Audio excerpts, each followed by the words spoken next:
사울이 블레셋과의 싸움에서 죽고 이 소식을 들은 다윗이 사무엘하 1장에서 애가를 불러 지어 부릅니다.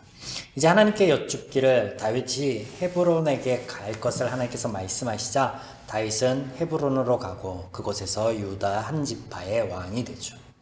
사울을 장사지는 길르앗 야베스 사람들에게 감사를 표하는 장면이 등장하고, 그리고 2장 후반부에는 사울의 아들 이스보셋을 필두로 하는 이스라엘의 11지파와 유다의 싸움이 소개되고 있습니다. 지난주 사무엘하 강해를 시작하면서 이스라엘은 신앙 공동체로서 사람에 의하여 유지, 경영되는 것이 아님을 한 번 더 말씀드렸습니다. 그렇습니다. 이스라엘은 하나님에 의하여 유지되고 경영되는, 하나님께서 그들의 양육자요 보호자 되심을 성경은 말씀하고 있습니다. 다윗 한 사람을 세워감이 아브라함이 아브라함 되게 하시는 하나님의 은혜와 같고, 또 이스라엘이 하나님의 언약 공동체로서 세워가심 또한 같습니다. 그러므로 사무엘상은 불순종의 결과를 하는 순종의 복을 말씀하신 것이 아닙니다. 하나님께서 이스라엘이 구한 왕정제도, 왕을 통하여서, 사울과 다윗이라는 이 왕을 통하여서 하나님의 말씀과 원리를 교육하시는 하나님이 소개되고 있는 것입니다. 우리가 말씀 안에서 이 하나님을 보지 못한다면 성경의 시대, 즉 그 시절에 하나님을 알지 못하던, 사사시대에 하나님을 알지 못하던, 그래서 왕을 구하는 악을 더하였던 이스라엘 백성과 다를 것이 없을 것입니다. 말씀 안에서 하나님을 하나님 되게 볼 수 있고, 하나님이 어떻게 역사하고 계신가를 볼 수 있어야 그 당시 제 문제가 해결되지 않은 이스라엘 백성들과 다름이 우리 안에 있을 것이다 라는 거예요. 이스라엘이 구하고 원하여 세웠던 왕 사울이 전장에서 패하고 죽습니다. 다윗의 애가처럼 이스라엘의 무기요 방패가 사라졌습니다. 이스라엘, 그들 입장에서는 암울할 것입니다. 자, 우리가 아는 상식에 의하면 왕이 죽고 그 자리가 공석이 됩니다. 그런데 차기 왕으로 지목된 이가 있다라고 하면 혼란을 줄이기 위해서라도, 나라의 안정을 위해서라도 빨리 그 차기 왕을 왕 위에 올리는 것이 정상입니다. 이것 때문에 사극에 많은 에피소드들이 등장하죠. 차기 왕을 위해서, 왕이 질병을 갖고 있다 그러면 빨리 차기 왕이 될 자, 즉 왕세자를 옹립해야 된다. 또 왕에게 후손이 없다 그러면 어떻게 해요? 빨리 후손을 드리기 위해서 새 신부, 여왕을 옆에 두려야 된다. 뭐 이런 얘기들이 다 일맥상통한 거죠. 자, 지금 이스라엘 백성들이 사울 다음으로 다윗이 왕이 될 거다, 다윗이 왕으로 기름 부었다라는 이 사실을 알까요, 모를까요? 안다, 모른다? 모두가 알고 있습니다. 자, 보시겠습니다. 사무엘상 23장 17절, 요나단이 그에게 이르기를, 요나단이 다윗에게 말합니다. 두려워하지 말라. 내 아버지 사울의 손이 내게 미치지 못할 것이요, 너는 이스라엘의 왕이 되고 나는 내 다음 자리에 설 것을 내 아버지 사울도 안다 하니라. 요나단의 말입니다. 또 사무엘상 24장 20절, 보라, 나는 내가 반드시 왕이 될 것을 알고 이스라엘 나라가 내 손에서 견고히 설 것을 아노라. 자, 보시면 23장과 24장은 다윗이 엔게디 광야에 있을 때 요나단이 찾아와서 다윗을 위로할 때 하는 말, 네가 왕이 될 것을 나도 알고 내 아버지인 사울도 안다. 그리고 네가 왕이 될 때 나는 네 옆에서 널 보좌할 것이다. 이런 말을 합니다. 그리고 또 엔게디 광야에서 사울을 죽일 수 있는, 처리할 수 있는 절호의 찬스에서 다윗이 살리죠. 사울을 치지 않습니다. 그때 사울이 하는 말이, 네가 이스라엘의 왕이 될 것을 안다. 내가 안다. 이스라엘이 네 손에서 견고히 서게 될 것 또한 내가 안다. 안다는 거예요. 사울과 요나단이 알고 있었습니다. 백성들도 이 사실을 알까요? 사무엘이 다윗에게 기름 부으러 갈 때 그곳 성읍 장로들에게는 우리가 이새의 아들들과 또 이새와 더불어서 하나님께 제사를 지낸다라고 거짓을 했지만 실상이 그렇다는 거, 기름 부었다라는 거 알까요, 모를까요? 알죠. 적어도 그들은 알 거예요. 그런데 그들뿐만 아니라 백성들도 사울과 요나단 그리고 다윗 일련의 이런 사건들과 이런 이야기들을 통해서 다 아는 사실입니다. 자, 이후에 등장하겠지만 사무엘하 5장 2절을 보시겠습니다. 전에 곧 사울이 우리의 왕이 되었을 때에도 이스라엘을 거느려 출입하게 하신 분은 왕이시였고, 이게 다윗에게 하는 얘기예요. 여호와께서도 왕에게 말씀하시기를 내가 내 백성 이스라엘의 목자가 되며 내가 이스라엘의 주권자가 되리라 하셨나이다. 이걸 들었다는 거예요. 이스라엘 백성들이 들어서 안다라는 거죠. 자, 다윗을 이스라엘 전체의 왕으로 삼고자 하여서 이후에 찾아온 이스라엘의 11지파의 지도자들의 입에서 나온 이야기예요. 자, 이스라엘 백성들이 다윗이 사무엘로부터 기름 부음 받아서 하나님께서 세우신 왕임을 안다 모른다? 알아요. 다 압니다. 다 알아요. 그런데 지금 위급한 이 상황 가운데서, 암울한 이 상황 가운데서 다윗을 왕으로 세운다 안 세운다? 안 세운다라는 거예요. 안 세운다라는 거예요. 왜? 이유는 한 가지입니다. 그들은 죄인으로서 하나님을 믿지 않으니 하나님께서 세우신 다윗을 왕으로 세우지 않는 거예요. 할례라는 언약의 증표를 가진 자들이지만 하나님을 구하지 못하던 자들이 하나님을 구한다? 하나님께서 세우신 왕을 구한다? 있을 수 없는 거죠. 하나님을 인정하지 않으니까 다윗을 인정하지 않는 거예요. 자, 사무엘상 20장 31절에 보면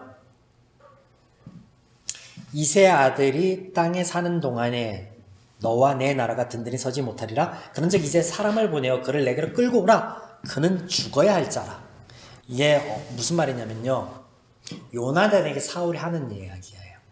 너와 나의 나라를 위해서 다윗은 없어야 하는 존재이다 라는 말이에요. 왕과 함께하는 식사 자리에서 사울이 요나단에게 하는 얘기예요. 그때 다윗은 사울이 죽이기로 하니까 요나단과 언약을 맺고 뭐 일련의 이야기들이 있은 후에 지켜보기로 하고 나오지 않은 상황이고, 자, 이게 죄인의 소견이에요. 죄인의 소견. 무슨 말이에요? 공석인 왕위이지만 다윗을 부르지 않고 세우지 않는 이스라엘. 왜 그러냐? 왜 그러냐? 다윗은 하나님을 믿지 않으니까 하나님의 기름 부음 받은 자 다윗을 믿지 않는 거예요. 자, 이후에도 우리가 보겠지만 사람들은요, 하나님을 믿지 않으니까 하나님의 역사하심, 그래서 하나님이 인정한 자를 인정하지 못하는 거예요. 어떤 자를 인정하냐면 혈연, 어떤 정통성, 이런 것들을 찾는 거예요. 이제 이후에 살펴보겠습니다. 요 얘기를 지금 사울이 하는 거예요, 요나단에게. 자, 아주 위급한 상황, 공석인 왕 위에 왕을 세워서 어려움을 타파하고 불안정한 어떤 이 정세를 완화시키고 이런 일을 해야 되지만 이스라엘은 그렇게 하지 않는데, 그렇다고 하나님께서도 역사하셔서 다윗을 왕에 올리는 것도 하지 않습니다. 아니, 백성들은 그렇다 치고 하나님을 인정하지 않으니까 하나님은 왜 아직 뜸을 들이고 계시는 건가요? 이미 하나님이 기름 부으시고 사울의 입을 통해, 백성들의 입을 통해서 또 사무엘을 통하여서 또 다윗에게 말씀하신 것도 있고 왕이 되어야 될 텐데 사울의 죽음 후에 다윗이 왕이 되지 않아요. 하나님은 그것에 연연하지 않습니다. 왜 그러냐? 하나님께서는 다윗이 왕이 되는 것 자체가 당신의 사역의 우선순위가 아니에요. 목적이 아니에요. 하나님께서는 하나님의 마음과 원리를 다윗에게, 이스라엘에게 교육시키는 것, 이게 목적이에요. 이게 목적이에요. 그래서 앞서 말씀드렸듯이 이스라엘이 구한 왕인 사울과 다윗, 이들을 통해서 하나님께서 원하시는 것은 왕을 세우는 건 목적이 아니라 이스라엘의 부국 강령 이런 게 목적이 아니라 하나님을 알려주고 하나님의 마음, 하나님의 원리, 하나님의 말씀 이것을 교육시키는 게 목적이라고요. 그러니까 하나님이 급할 필요가 없어요. 그냥 다윗은 그냥 그 상황에 그냥 흘러가는 거예요. 흘러가는데 지난주 죄인 아말렉 청년이 자신의 소견에 옳은 대로 행하였기에 죽음을 맞이합니다. 하나님의 말씀처럼 죄의 삭은 사망이에요. 다윗 또한 자신의 소견에 옳은 대로 행하였음을 지난주에 살펴보았죠. 그러면 다윗을 죽음을 맞이해야 되는데 다윗이 죽음을 맞이하고 다윗이 어려움을 당해야 되는데 다윗은 그렇지 않습니다. 이게 성경에서 말씀하시는 은혜예요. 죄인이 죽어야 된다, 죽을 것이다 라고 하나님께서 말씀하셨지만 죽지 않은 것, 이게 은혜라고요. 은혜. 오늘 말씀 안에서 이 은혜가 다윗뿐만 아니라 모든 이스라엘에게 동일함을 우리가 살펴볼 텐데, 자, 우리가 지난주에 말씀을 나누면서 이런 질문이 다시 튀어나올 수 있습니다. 왜 하나님의 은혜가 아말렉 그 청년에게는 없고 다윗에게는 있는가? 혹은 사울에게는 없고 왜 다윗에게는 있는가? 이렇게 물을 수 있는데 이렇게 묻는 기준 자체가요, 죄인의 기준이라는 거예요. 죄인적인 관점이라는 거예요. 하나님 편에서는요, 야, 아말렉 그 청년도 은혜 입었어. 사울도 은혜 입었어. 다윗도 은혜 입었어. 다만 우리에게 차이가 보이게 하신다라고 한다면 늘 답은 같습니다. 죄의 결과를 알게 하심으로 은혜가 은혜임을 알게 하신 하나님의 교육 방법이에요. 자, 각설하고 본문으로 들어가서 지금 이스라엘의 상황을 보면 사울 왕은 죽고 이스라엘은 분열되고 두 왕국이 세워서 동족상잔의 비극을 겪고 있습니다. 블레셋과의 전투에서 왕을 잃은 아픔이 채 아물기도 전에 이런 일들이 벌어지고 있어요. 이런 상황만 보면요, 아주 은혜가 없고 이스라엘이 망해가는 것 같아요.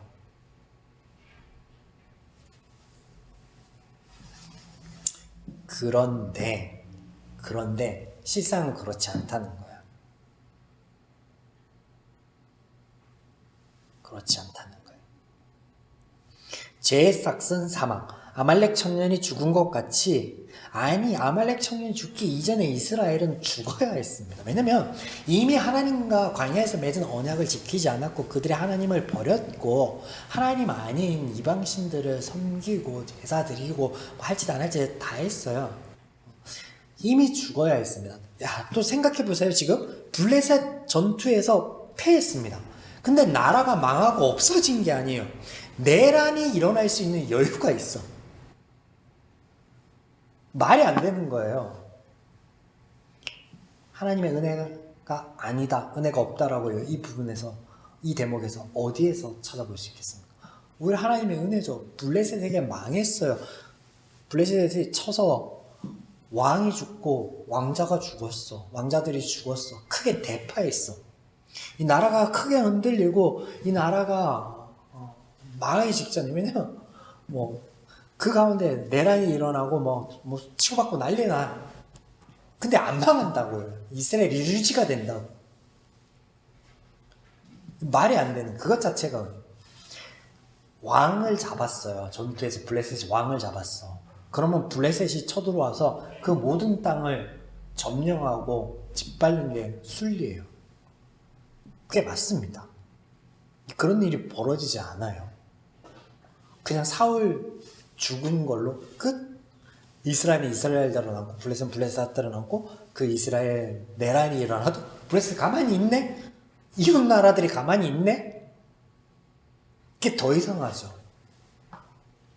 죄인의 관점으로만 계속 바라보니까 어디에는 은혜가 있고 어디에는 은혜가 없네, 하나님이 이래도 되네 안 해도 되네, 그런 거지.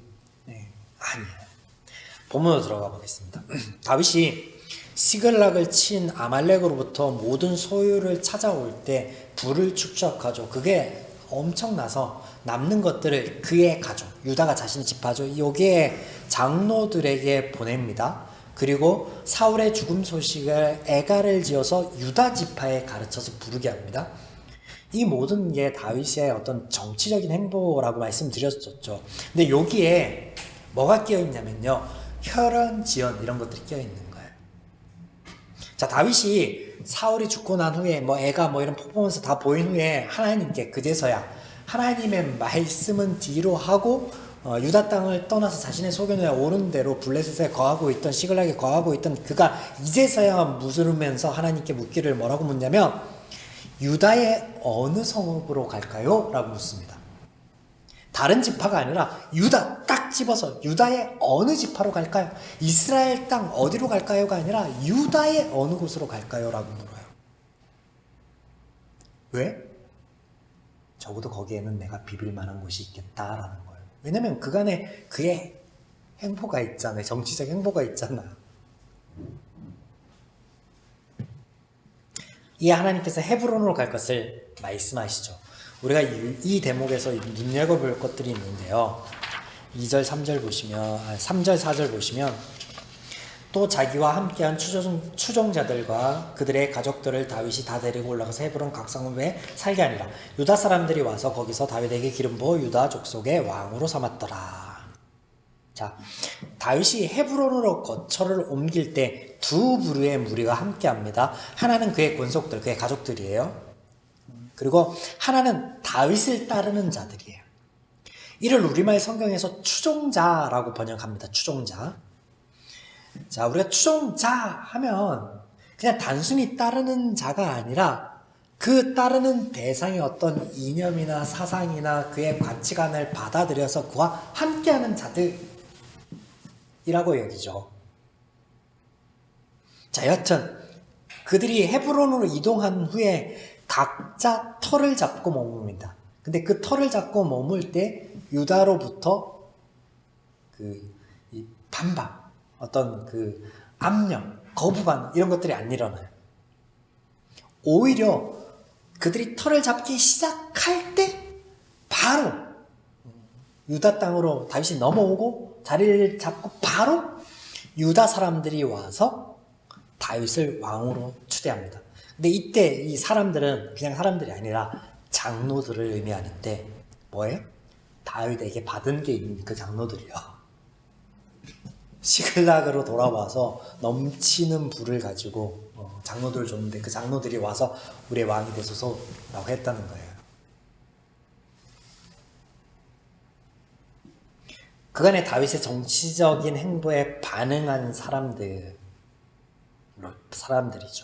우리말 성경에 추종자라고 번역을 하고 있지만 직접적으로 이것을 의미하는 단어, 앞서 설명드린 추종자라는 뜻을 의미하는 단어는 사용되지 않습니다.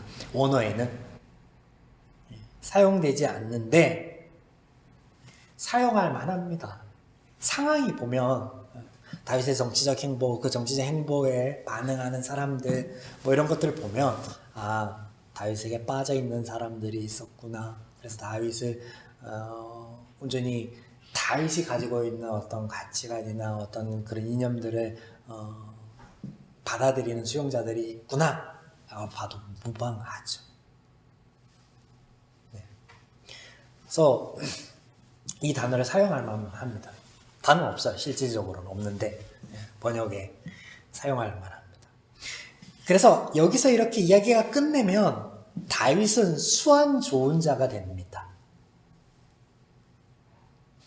근데 이것을 사무엘하 1장의 말씀과 더불어서 보아야 된다는 거예요. 다윗이 자신의 소견에 옳은 대로 했다는 거예요. 지금 이 수완 좋은 거, 이 정치적 행보, 이게 다윗의 소견이라는 거예요. 다윗의 소견. 그런데 그 다윗의 소견이 안 좋은 쪽, 망하는 쪽, 제사상 사망이니까 그쪽으로 흘러가는 게 아니라 이게 일이 되어져 가. 뭔가가 이렇게 일어나.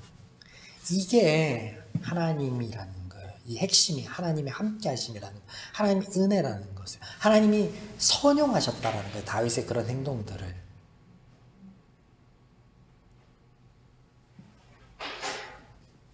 패턴이 보이십니까, 여러분? 죄의 삭은 사망인데 죄의 삭이 사망이 아니라 생명으로 이어지는 이 패턴은요, 하나님의 은혜, 하나님의 역사하심밖에 없다는 거예요.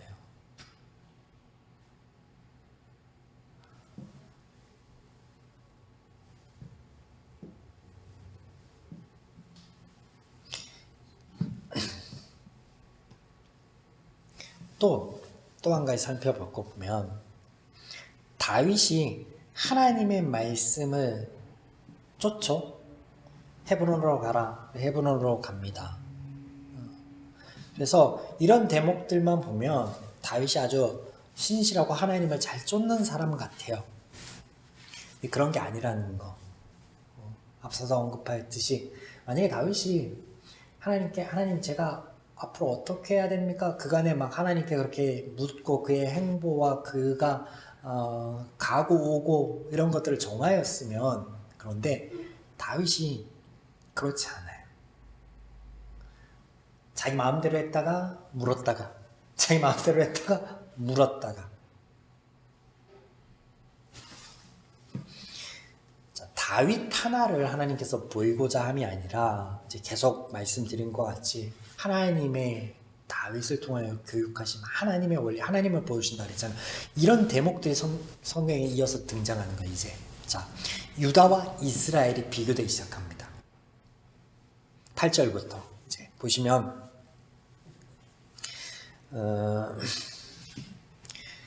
다윗이 유다 왕으로 하나님께 다윗이 기름 부어 받았죠. 그래서 다윗의 왕의 정통성은 하나님께 있죠. 자, 반대로 이스라엘은 혈연이라는, 앞서 인급한 이 혈연이라는 정통성을 찾아서 이스보셋을 왕으로 세웁니다. 사울의 아들 이스보셋을 왕으로 세웁니다. 물론 이 과정에서 기득권층인 군사령 아브넬의 압력이 들어갔지만 어찌됐든 죄인의 소견, 그 정통성이라는 걸 따라서 왕이 되고 한 사람은 하나님의 언약에 의해서 왕이 됩니다. 자, 두 번째는 이들 왕을 세우는 도시가 다르게 등장합니다. 다윗은 헤브론, 이스보셋은 마하나임. 이 지역의 차이를 아셔야 되는데, 헤브론은 요단 서쪽이고 마하나임은 요단 동쪽입니다. 이게 무슨 말이냐? 자, 마하나임은 요단을 건너기 전의 땅으로서 하나님께서 아브라함 때부터 말씀하신 약속의 땅에 바뀝니다. 그러나 헤브론은 약속의 땅 안으로 아브라함이 하나님의 언약을 따라 그곳에서 터를 잡고 하나님의 은혜로 그가 축적한 부를 통하여서 얻은 땅입니다. 약속의 보증의 땅으로서 그곳에서 아브라함이 돈을 주고 산 매장진이 막벨라굴이 헤브론에 있는 거예요. 무슨 차이예요? 하나님과 죄인, 하나님의 약속을 따라서 죄인의 소견에 오른 대로, 이런 차이 속에서 유다와 이스라엘이 붙으니까 어떻게 돼요? 이스라엘이 제일 싹슨 사막, 패하는 거예요. 그날의 싸움이 심히 맹렬하니 아브네가 이스라엘 사람들이 다윗의 신복 앞에서 패하니라. 성경의 이런 기록과 이야기의 흐름들이 단순히 다윗의 사람들이 더 용맹하고 뛰어나다라는 걸 보여주는 게 아니에요. 사람을 보여주는 게 아니라 하나님의 일하심을 보여주는데, 하나님의 말씀 안에 있는 다윗과 말씀과 무관하게 살아가는 죄인의 소견에 옳은 대로 행하던 자들의 차이를 보여주시는 거예요. 이를 통하여서 하나님께서는 이스라엘도 다윗도 교육하시는 거예요. 하나님이 함께 하심이 다릅니다. 하나님의 말씀이, 하나님의 언약이 다릅니다라는 걸, 그 차이를 보여주시는 거예요. 우리가 기억할 것, 다윗과 유다는 선하고 믿음 있는 자들이 아닙니다. 하나님께서 그 차이를 만들어내신다라는 거예요. 그래서 하나님의 공동체, 하나님의 신앙 공동체의 본질이 무엇인가라는 것을 알려주시는데, 이 신앙 공동체라는 말을 혹시 오해할까 싶어서 제가 지난 강의 시간 때 말씀을 드렸지만, 한 번 더 언급드리면, 하나님께서 당신을 추종하는 신실한 신자들을 만드신다는 의미에서 신앙 공동체가 아니에요. 그런 의미가 아닙니다. 광야의 여정 안에서 하나님께서는 오히려 당신이 세운 그 공동체에게 당신을 향하여 어떠한 형상도 따라 만들지 말고 위하여 예배도 드리지 말라 라고 하십니다. 그래서 이 신앙 공동체라고 제가 말씀은 드리지만 실제로 여러분 신앙 공동체 아닙니다. 그런 의미의 공동체가 아니라 하나님과 함께하는 공동체, 하나님의 말씀의 원리, 하나님의 마음을 따라서 행복을 구현해 나아가는 세상의 다름을 보이는 공동체로서의 신앙 공동체라는 거예요. 이것이 하나님의 소망이고 하나님의 바람입니다. 하나님은 내가 조물 주고 너희는 나의 창조물이니 창조주에게 마땅히 가져야 될 것들을 갖고 경배하여라가 아니라 내가 너희를 만들었고 너희를 위해서 베푼 그 모든 것들로 인하여 너희들 행복하고 잘 살아. 나와 더불어서 사랑의 관계, 인격적인 관계를 유지해 가자 라고 하시는데 그런 의미에서의 공동체를 만드시는 거예요. 말씀을 정리합니다. 하나님께서는 다윗이 왕이 되는 것, 이스라엘이 가나안에 정착하고 부흥하고 부강하게 되는 것, 이런 것에 목적이 없습니다. 이런 일련의 사건들과 과정을 통하여서 하나님께서는 하나님의 말씀의 원리와 마음을 배우게 하십니다. 다윗에게도 이스라엘에게도 오는 모든 세대들에게도.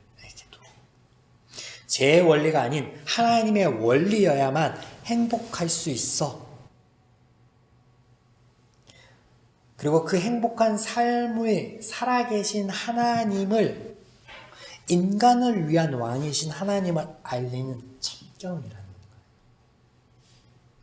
자, 코로나로 인하여서, 이 사태로 인해서 제2, 제3 종교개혁들의 필요에 대해서 언급들을 하고 말씀들을 하시는데요. 개신교와 카톨릭이 분리되던 종교개혁, 처음 종교개혁의 핵심은요, 말씀입니다. 형태와 방법은 다양할 수 있습니다. 근데 중요한 게 뭐냐면요, 본질로서의 핵이 말씀이에요.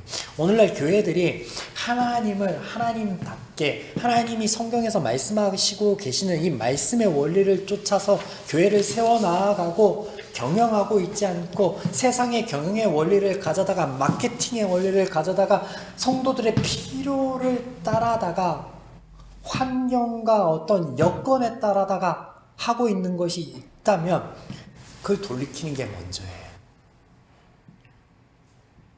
하나님의 말씀을 더 매진해서 하나님의 말씀을 더 연구하고 더 가까이 해서 하나님의 말씀이 무엇이라고 얘기합니다. 제가 늘 말씀드리죠. 우리의 환경과 여건을 보고 말씀을 해석하는 게 아니라 말씀의 원리를 가져다 우리와 환경과 원리를 해석해야 되는 거예요. 그래야 바울의 고백이 우리의 고백이 돼요. 내가 일체의 비결을 배웠노니 부할 때나 빈곤할 때나 모든 것이 은혜로다라고. 여러분, 이 고백이 우리의 고백 되기를 축원합니다. 제가 전하는 말씀의 핵심은, 아니 성경에서 말씀하시는 하나님의 음성의 핵심은 오직 하나예요. 하나님을 알라는 거예요. 말씀을 알라, 말씀을 가까이 하라는 거예요. 그래서 그들이 왕을 구하는 죄를 더할 때 하나님께서 그 왕에게 오직 한 가지 명령이 뭐였어요? 하나님의 말씀을 가까이 하라는 거예요. 이게요, 하나님을 알고자 하는, 아니 하나님께서 만들어내신 모든 세대의 과업이에요. 그래야 됩니다. 그래야 하나님께서 만들어 놓은 이 세상 안에서 행복할 수 있는 거예요. 말씀에 대한 강조, 이 본질, 그는 성경에서 늘 강조하는, 제가 강조하는 게 아니라. 그래서 말씀을 나누면서 계속 반복하죠, 우리가 이것을. 한 가지 더 우리가 우리의 삶 가운데 적용해 볼 것이 있다면, 다윗이요, 하나님께 여쭙고 하나님께 찾을 이 시점이요, 늘 엄청 빈곤할 때나 혹은 자신의 문제가 해결돼서 어느 정도 좀 안정을 찾았을 때예요. 이게 무슨 말이냐면요, 다윗이 사울에게 쫓겨서 막 죽도록 힘들 때 하나님 어떻게 해야 됩니까? 제가 하나님께서 말씀하신 대로 하겠습니다 라고 처음 하나님께 물었었는데, 아주 빈곤하고 어려울 때 그때 하나님께서 말씀하셨죠. 근데 그 말씀을 지키지 않아요. 지키지 않고 있다가 지금 사울이 죽었어. 그 생명을 찾던 자가 죽고 난 다음에 어느 정도 여유가 생기니까 또 하나님을 찾는단 말이에요. 우리 신앙생활이 이래요. 우리가 아주 형통할 때는 하나님을 찾지 않고 하나님의 말씀도 가까이 하지 않아요. 그러다가 빈곤하면 찾거나 혹은 아주 어렵고 힘들 때는 또 하나님 안 찾고 막 삶에 살아가기에 너무 바쁘고 치중하다가 어느 정도 여유가 되면은 하나님을 찾거나 이런 어리석음이 있다고요, 우리에게. 근데 하나님께서는요, 네가 빈곤할 때나 형통할 때나 여유가 있을 때나 여유가 없을 때나 그게 중요하지 않아. 그냥 네 삶에서 네 신앙의 여정에서 모든 것들보다 하나님을 아는 것에 가까이 하고 하나님의 말씀에 가까이 하라고 말씀하고 계세요.